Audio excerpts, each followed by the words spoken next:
and a very warm welcome to our fourth lecture in the module on managing and developing people and organizations. Today's lecture covers the topics of Week 6, Introduction to HRM, and the topic of Week 7, Work Analysis. The lecture is structured in 5 sections, and each section is recorded separately for the ease of your viewing and learning. In the first section, I will provide you with a general introduction to human resource management. In the second section, you will learn about relationships between HRM, strategy and organizational performance, and what it means for the HRM to be strategic. In the third section, we will consider 2 contrasting approaches to developing effective HRM systems, the best practice approach and the best fit approach. In the fourth section, we will start exploring specific HRM functions. We will begin our journey in this lecture with the first, most fundamental function, identifying what behaviors we need from employees. This function is associated with the HRM process called work analysis. In the fourth section of this lecture, we will look at the general principles of work analysis. And then in the final section, we will learn how to use a great practical tool that can assist you in work analysis, the ONET Occupation Database. And then in the forthcoming weeks, we will consider other functions. In the first section, I will provide you with a broad overview of human resource management. As you recall from our previous lecture, the theory and practice of managing and developing people and organizations are based on the 2 bodies of knowledge: organizational behavior and human resource management. You should also recall that, like organizational behavior, human resource management is a term that has more than one meaning. Firstly, it refers to the actual management of people. Secondly, it also refers to a functional area within organizations. And finally, it refers to the applied science of managing people. Altogether, as a more concise definition, we can describe HRM as the theory and practices relating to the way people are managed at work and to the management of employment relations in organizations. It is important for you to understand that human resource management is part of any organization, whether it has dedicated HR staff or not, and regardless of whether there are formal documented HR policies and guidelines or whether the HRM practices are mostly conducted informally. Why is it so? Why is it important? Because every organization has to manage people and employment relationships. Every organization has to recruit and select, manage employee performance, and reward the employees. It is also important for you to appreciate that HRM is a key part of any manager's job, irrespective of whether the words human resources are in their job title. Because managers do work through other people, and regardless of what other resources they manage, they always manage the human resource. And that's the reason why you personally need to know and understand human resource management. Whoever you are, wherever you work, HRM involves and affects you directly as a manager, an employee, or if you're starting your own business, as an entrepreneur and an owner. Organizations may outsource research and development, they may outsource production, and they may even outsource marketing. They may, and some do, outsource parts of HRM. But no one ever yet completely outsourced human resource management altogether. And no one ever will, because it is, simply put, logical impossibility. The only case when you wouldn't have HRM is if you are a sole proprietor working completely on your own. But that's a rare case, and it's not an organization, so we won't worry about that here. Now, I know what some of you are going to say. In my organization, we have the HR department. It's their job to do HR, and I don't want to do their job for them. Well, many organizations indeed have HR specialists and whole HR departments. Here's the recent data from the UK Chartered Institute of Personnel Development, abbreviated as CIPD. The data showed that the larger the organization, the larger on the whole is the number of people the organization assigns to carry out specialized HR activities.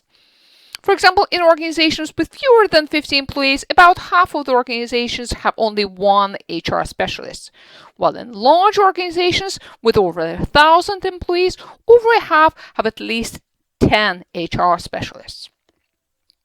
However, even in the organizations with HR specialists or an HR department, we cannot expect HR specialists to undertake all HR responsibilities, and some of these naturally fall into responsibilities of general or line management.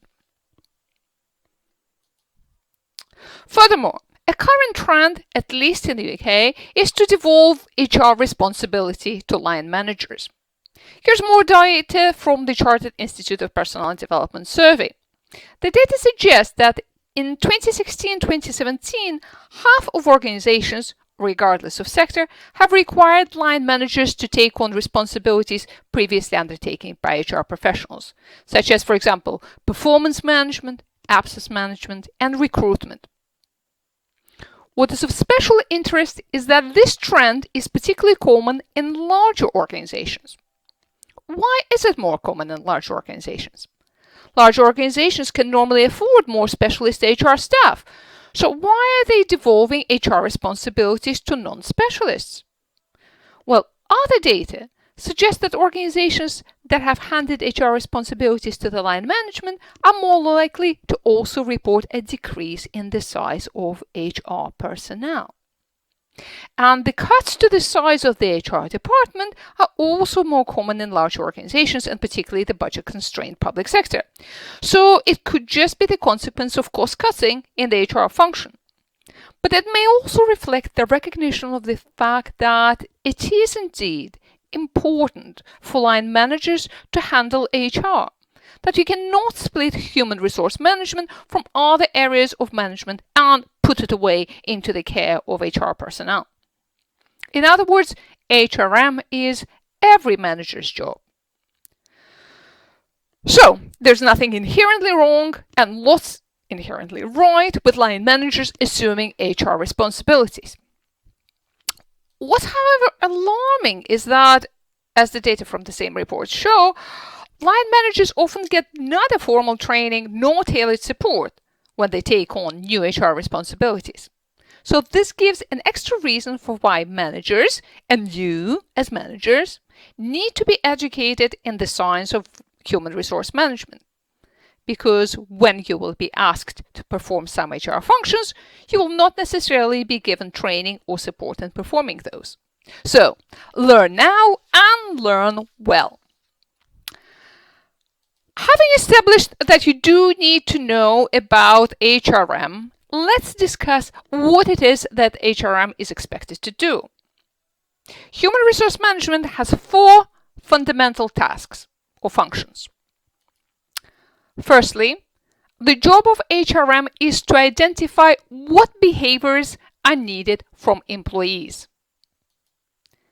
Secondly, HRM needs to ensure that employees have knowledge, skills, abilities, and other attributes to perform successfully.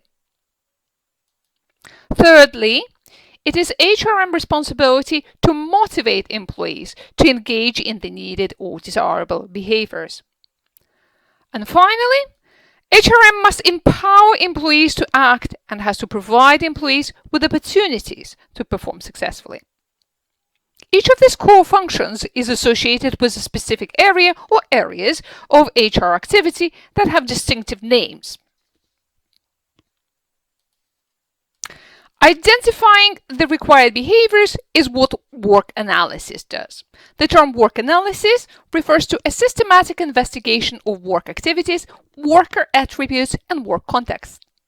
Work analysis is a logical starting point of all HRM functions, and that's why in today's lecture, after the general introduction to HRM, we begin our more detailed journey into specific HRM functions with work analysis. Ensuring that employees have knowledge, skills, abilities, and other attributes to perform successfully is the goal of recruitment. Yes, which ensures that organization can attract the suitable job candidates. It is also the goal of selection, which aims to choose the best candidates out of the attracted pool. And of course, it's also the goal of training and development, which helps to augment the knowledge and skills of those individuals who have been selected and hired, and to influence their attitudes. The third task of HRM is to motivate employees to do what we need them to do. And this is carried out through performance management, reward management, and work design. The function of performance management is to assess how individuals and teams perform and to identify how their performance can be improved. The purpose of reward management is to ensure that employees are rewarded fairly for the work they perform. And since the individuals are motivated not only by rewards, but also by interesting, challenging, and engaging work, then work design also falls into the category of motivation. The job of HRM is to ensure that employees not only have the necessary knowledge, skills, abilities, and other attributes to perform their tasks and the motivation to perform them, but also that they have an opportunity to perform successfully. And this opportunity stems from, firstly, the employee participation and involvement in organizational decision-making, how employee relations are managed, and again, work design, because work design determines how much autonomy, responsibility, and decision-making power employees have in their jobs. Finally, in addition to these core functions and areas, HRM has three other responsibilities: to manage diversity, to ensure a great inclusion of employees from various backgrounds, to manage health and safety, to protect employees from risks to physical and mental health and to foster employee well-being, and to manage organizational development, that is, to identify and pursue opportunities to improve people management strategies, structures, and processes, and to manage change. In this module, we will cover all HRM functions with the exception of employee relations and health and safety. When we talk about HRM, we use terms like HRM system, HRM policy, and HRM practice. It's important to define what these are and to distinguish each term from the other. So the term HRM system refers to all HRM activities in an organization. The term HRM policy is used to identify organizations' intentions about a particular people-related issue. And a way to implement these intentions is called HRM practice. So, if you are looking for HRM system in an organization, we would look at how all HRM processes that we have just noted are performed. It doesn't mean that in any particular organization all these things are done in a formal and systematic fashion. It just means that they need to be done in some shape and form. For example, an organization may not have a specific policy regarding diversity management, but because it employs individuals that are different from each other, have different backgrounds, these differences, this diversity would have to be dealt with somehow. And even inaction is often meaningful. For example, we can imagine a situation in which the organization's owners and managers don't spare any thought for employee participation. However, employees would probably nevertheless contribute to decision-making in some shape and form.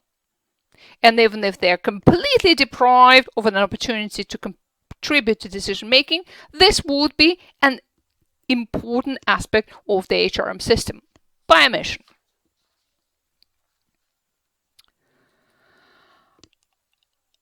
An HRM system of an organization could be characterized by its overall aims.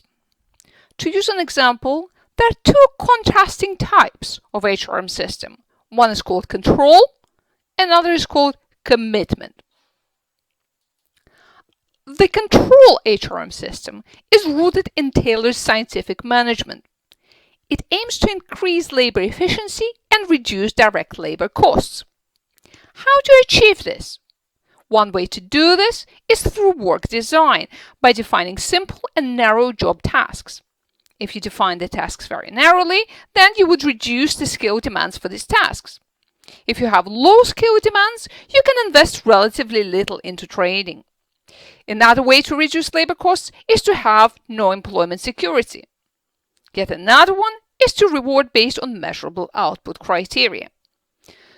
Control systems are generally designed to minimize the impact of employees on the organizational processes. In such HRM system, workers are treated like commodities, like replaceable. In contrast, the commitment HRM system facilitates the convergence of employees' interests and organizational goals. Organizations that rely on a high commitment strategy aim at getting more from workers by giving more to them. The system includes selective hiring procedures that seeks to find the right, broadly skilled employees. Such systems are based on a flexible job design where employees enjoy comparatively high involvement in managerial decisions. There's intensive training, there's a considerable job security, and finally rewards are based on firm-wide unit and team performance measures and include efficiency wages and superior benefits, with merit as a central pay criterion for all staff. Okay, so that was HRM system as a whole. Now, moving one level down, an HRM policy would focus on a particular area of people-related issues.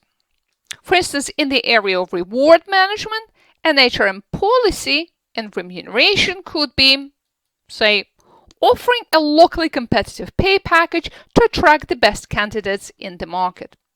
Or it could be to reward successful performance, that is, reaching or exceeding targets, by using a variable performance-related bonus. An HRM policy is then translated into specific HRM practices.